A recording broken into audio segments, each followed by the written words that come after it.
Team of my youth, the New York Knicks, won their opener in Toronto last night, and the new star attraction, Amare Stoudemire, put up 19 points, 10 rebounds, and it says here 9 turnovers. That cannot be right.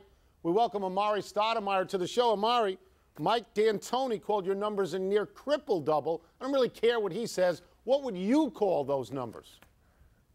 Yeah, you know what? You know, it's the first game of the year. Get caught off guard with double and triple teams. Sometimes it happens that way, but it won't happen again. Well, you said the other day that anything better than last year's 29 wins would be a success. Don't you think the fans in New York are expecting playoffs out of you guys, though? Yeah, I mean, we're expecting greatness out of ourselves also. You know, we want to set a high standard for us and try to achieve that goal. So, again, playoffs is in the goal reach, and we're trying to accomplish that.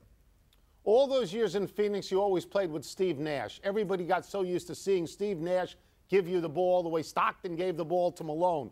Do you find playing without him to be a liberating experience, or is it a challenging experience?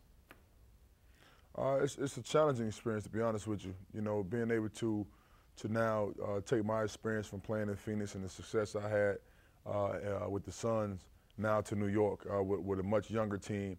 I think we're the 4th youngest team in the league. So take my experience from there now to New York is going to be a challenge.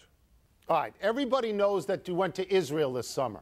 You got down with the Jews, with my people, and I can speak for all of us. We are down with you. This is important. Did that trip change you in any way, Amare? Well, it doesn't change me much. You know, I'm such a history advocate, so you know I love to study.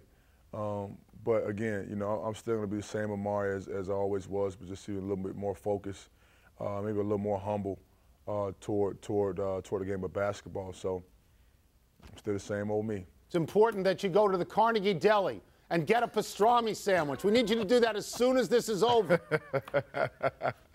See, I knew this was going to happen as soon as you got to the Knicks. We're going to move away to a totally different venue. We're going to go from a trip to Israel to ESPN magazine being all nude, as they used to say. When you saw the photo, you thought what?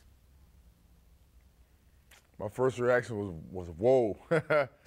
I didn't know what to expect. They really gave me no chance to look at the actual final product until it came out. You know, so once I saw it, I don't know what to expect. But I got a lot of positive feedback from everyone. Well, what did they tell you before? I mean, when they tell you that you're going to be naked in an issue, you just show up with no clothes on for a shoot? I mean, how does that whole thing work? I mean, you show up, you know, with whatever you're wearing, then you change into a robe, and then you eventually take your robe off and get into a couple poses, and they snap away, and hopefully you get the money shot. Do you have any regrets over doing it? You said most of the feedback was positive. Any regrets though? No, I don't actually. You know, it was fun, man. I feel like you only can be 27 once. You know, your body is a product of your environment. You know, so I feel like it was a great opportunity for me. This is very important because next month Wilbon is going to be naked on the cover of AARP. Hey! And he really wanted you to help him to know what that experience was going to be like. It's not the same body, but it's a body, you know? It's a body. I will get you out of here on this. The Knicks, Amare, put you on a billboard overlooking the site of the Nets' new home in Brooklyn.